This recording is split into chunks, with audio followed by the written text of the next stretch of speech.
Ever thought cartoons were just for children? Think again. Some animated films pushed boundaries so hard, they left kids traumatized and parents scrambling for the remote. One film got the first ever X rating for animation.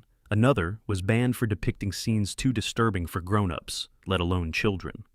1. Fritz the Cat.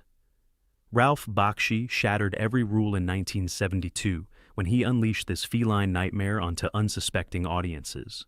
Fritz wasn't your typical cartoon cat. He was a college dropout on a rampage through 1960s counterculture, and everything he touched turned to chaos.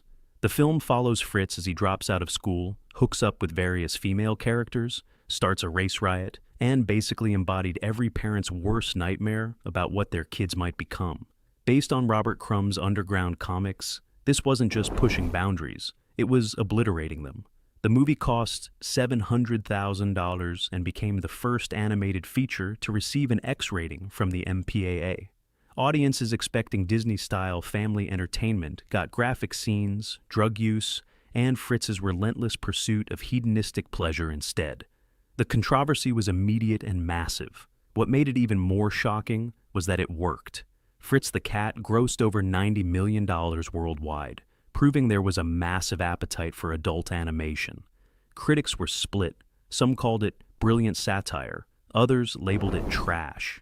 Even Crumb himself hated what Bakshi did to his character, eventually killing Fritz off in his comics out of pure spite. The film spawned a sequel that Bakshi refused to direct, and it remains one of the most profitable independent animated films ever made. No wonder parents were freaking out when kids started asking for Fritz merchandise. 2. Heavy Traffic. Bakshi wasn't done shocking audiences. 2 years later, he dropped Heavy Traffic, a brutal urban nightmare that made Fritz look like Saturday morning television. This wasn't just controversial, it was a full frontal assault on everything wholesome about animation. The story follows Michael, an aspiring cartoonist trapped in a decaying New York apartment with his dysfunctional family, as he navigates the seediest corners of urban life. The film mixed live-action backgrounds with animation in ways that felt genuinely unsettling. Real photographs of poverty-stricken neighborhoods served as backdrops for animated characters dealing with domestic violence, crime, and urban decay. Bakshi recorded actual conversations in Harlem bars and integrated them into the film, creating an authenticity that made viewers deeply uncomfortable. Heavy Traffic received an X rating like its predecessor, but theaters were more willing to show it after Fritz's financial success. The movie became Bakshi's biggest critical success, with Newsweek praising its black humor, powerful grotesquerie, and peculiar raw beauty. Roger Greenspun of the New York Times called it a significant development in Bakshi's artistic vision. But parents' groups were horrified by the realistic depiction of urban violence and the film's uncompromising cynicism. Canada banned it in Alberta, and many American cities restricted its distribution. The film's legacy lies in proving animation could tackle serious adult themes without losing its artistic impact. 3. Watership. Down. Martin Rosen's 1978 adaptation of Richard Adams' novel looked like a children's film about cute bunnies. Parents took their kids expecting another Disney-style animal adventure. Instead, they got a blood-soaked epic about rabbit genocide that left theaters full of traumatized children and furious parents demanding refunds. The story follows a group of rabbits fleeing their warren after Fiverr has visions of its destruction. What follows is a harrowing journey through a landscape where death lurks around every corner. Rabbits get caught in snares, their necks snapping audibly. Blood pools beneath dying characters. The villainous General Woundwort runs a fascist warren that resembles a concentration camp, complete with propaganda and brutal enforcement. Despite being rated U for Universal in the UK, Watership Down became notorious for traumatizing children. When Channel 5 aired it on Easter Sunday in 2016, parents exploded on social media. One angry tweet read, "Who thought it was a good idea to put Watership Down on Easter Sunday? Hey kids, let's watch Dead Easter Bunnies." The film's mythology begins with the god Frith punishing rabbits for their arrogance, creating a world where they're constantly hunted by predators.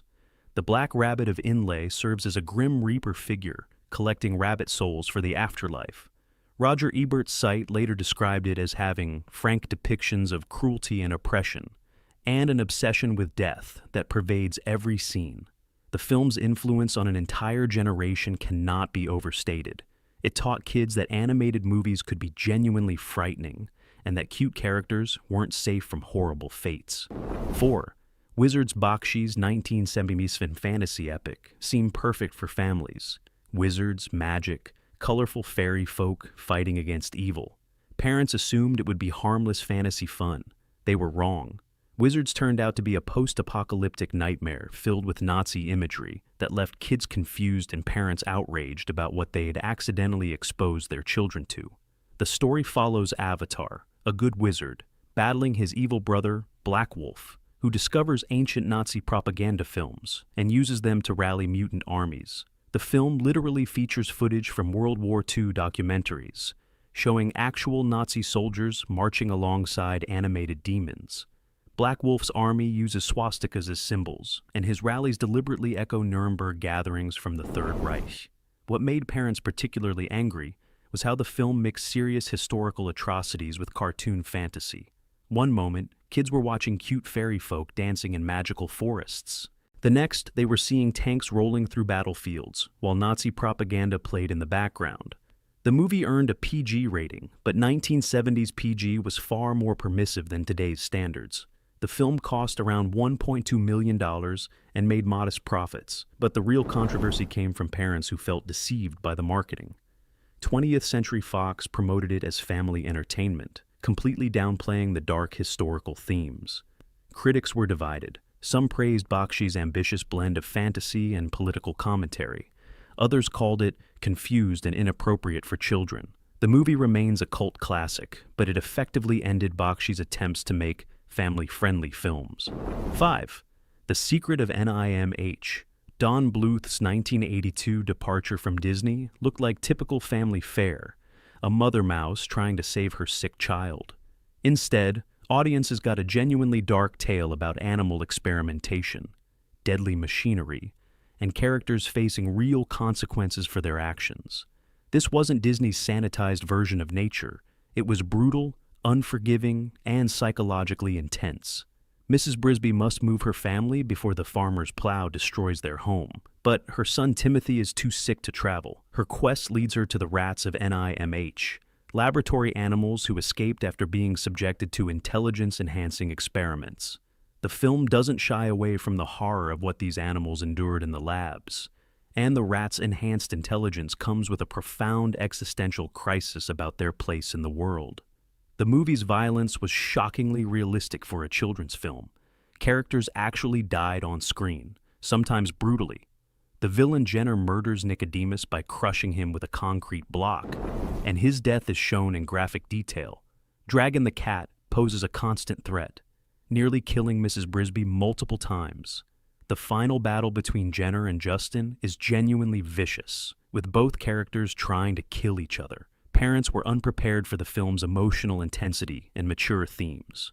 Kids left theaters asking difficult questions about animal testing, death, and why bad things happen to good people. The movie earned modest box office returns, but gained a massive cult following on home video. Bluth's commitment to treating children as intelligent audiences capable of handling complex emotions set a new standard for animated storytelling, but it also sparked debates about how much darkness was appropriate in children's entertainment. 6. Coonskin Bakshi's most controversial film makes his other work look tame by comparison. Originally titled Harlem Nights, this 1975 urban satire used intentionally racist imagery to attack American racism. But most audiences couldn't see past the horrifying caricatures to understand Bakshi's actual message. The result was protests, bans, and one of the most inflammatory animated films ever created.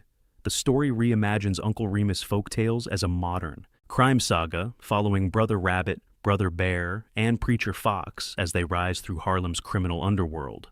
Bakshi deliberately used every racist stereotype imaginable: blackface imagery, exaggerated features, offensive characterizations, to create a satirical mirror of American racism. His goal was to expose the ugliness of these stereotypes by showing them in their full, undisguised horror. The Congress of Racial Equality protested the film before it was even released. staging demonstrations and smoke bomb attacks at screenings. Paramount Pictures dropped the film immediately, forcing Bakshi to find alternative distribution. The movie was banned in multiple cities and received extremely limited release. Even Al Sharpton, then a young activist, joined the protests against it. What made the controversy even more complex was that the NAACP actually supported the film, calling it a difficult satire that effectively criticized racism. Black animators worked on the production, and many understood Bakshi's satirical intent. But the imagery was so shocking that most audiences couldn't get past the surface to see the deeper critique. Critics later called it everything from racist trash to a masterpiece of satirical filmmaking. Bakshi himself considers it his best work, but it remains virtually unseen due to its inflammatory content. 7. American Pop. Bakshi's 1981 epic chronicled 4 generations of a Russian Jewish immigrant family pursuing the American dream through music.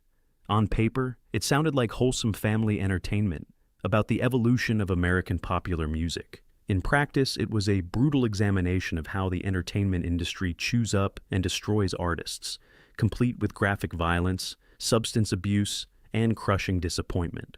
The film follows the family from the early 1900s through the birth of punk rock, showing how each generation struggles to find success in increasingly corrupt and violent music industry. The rotoscoped animation gave everything an eerie, dreamlike quality that made the violence feel uncomfortably real. Characters die from war, overdoses, and gang violence. The American dream becomes a nightmare that destroys more lives than it rewards. What shocked parents was how the film treated music, something typically associated with joy and celebration, as a source of pain and exploitation.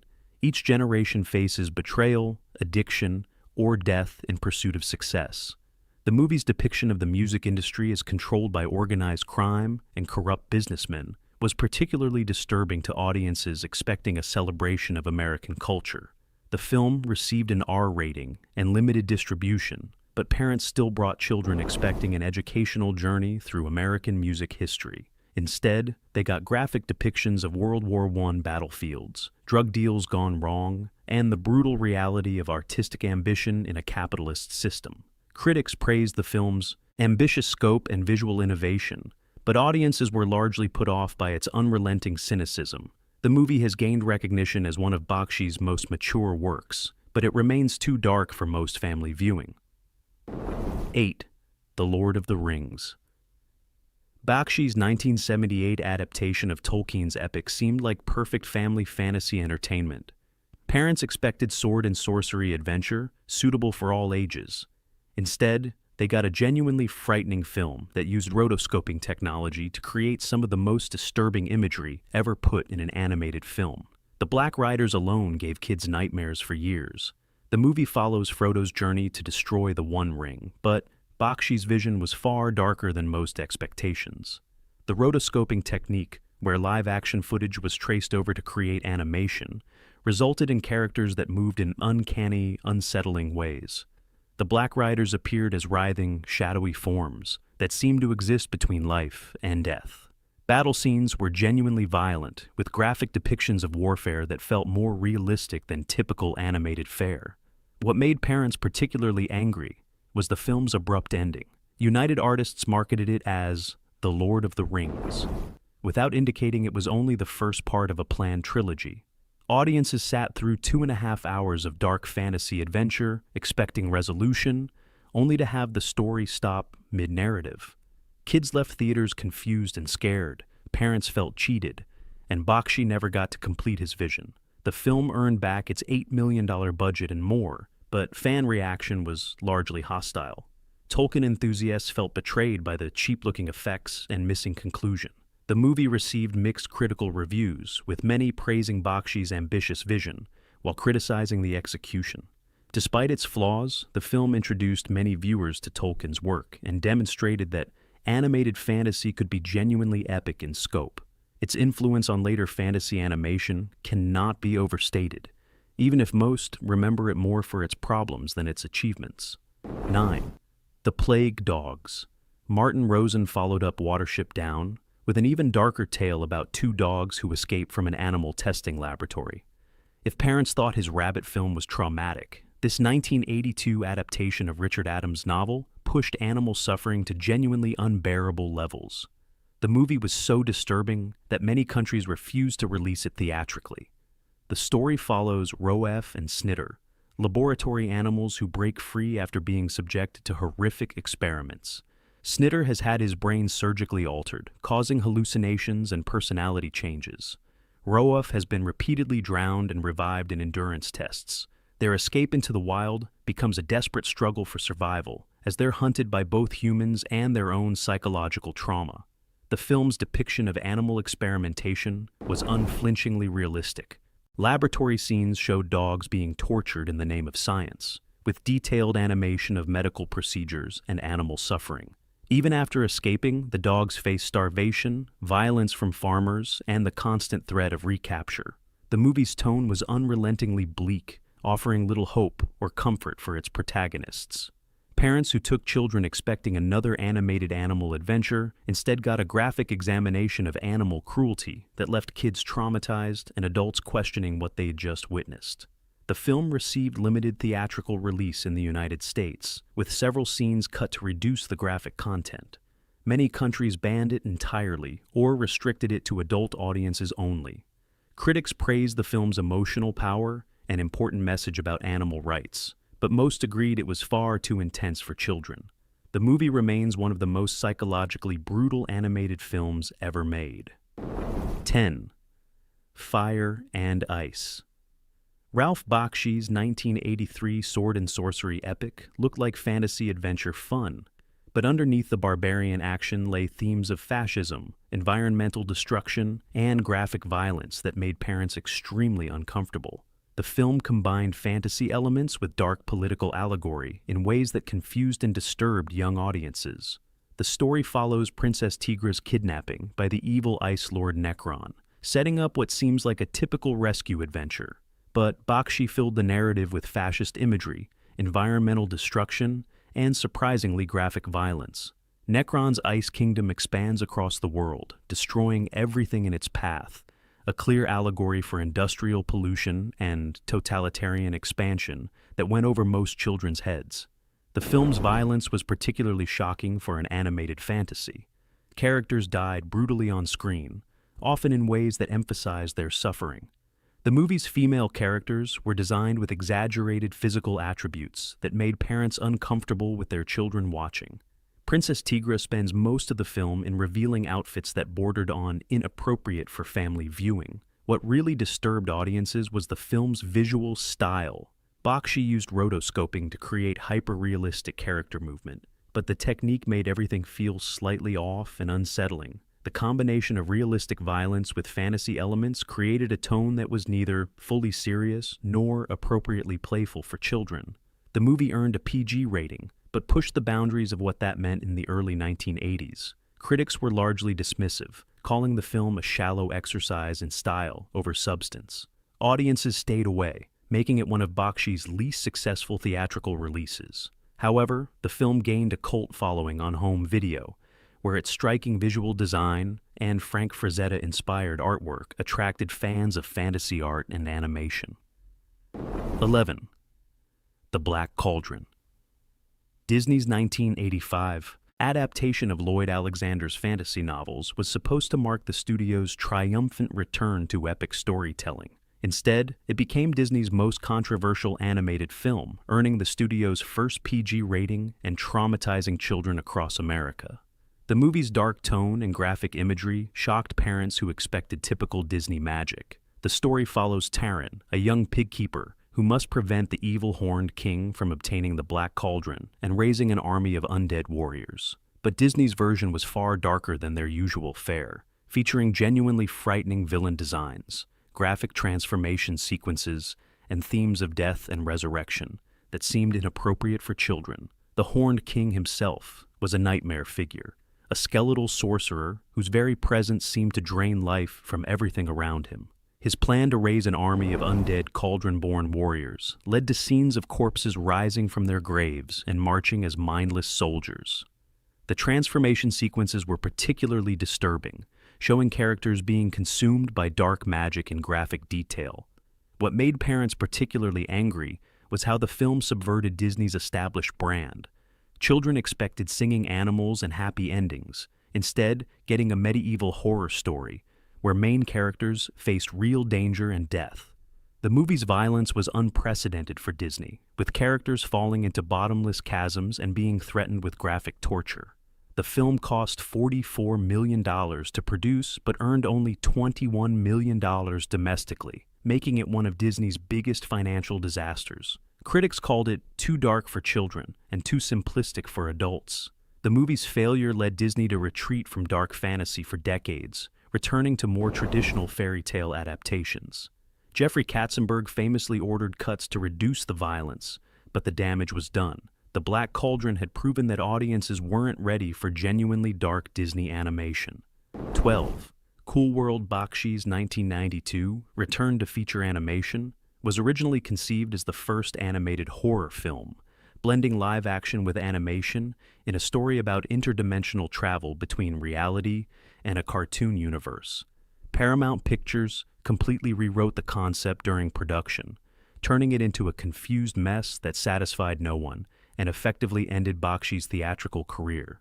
The final film follows Jack Deebs, creator of the Cool World comic book, who gets transported into his own creation where cartoons and humans coexist. But the movie's mixing of live-action actors with animated characters created deeply unsettling imagery that made viewers uncomfortable. The cartoon world was filled with bizarre, often disturbing character designs that seemed to exist in a constant state of barely contained chaos. What made parents particularly disturbed was the film's strong, suggestive content, disguised as cartoon fun. The character of Hollywood was designed as an overtly provocative cartoon who seduces the human protagonist, leading to scenes that push the boundaries of what was acceptable in mainstream animation. The movie's PG-13 rating didn't adequately prepare families for how genuinely weird and inappropriate much of the content was.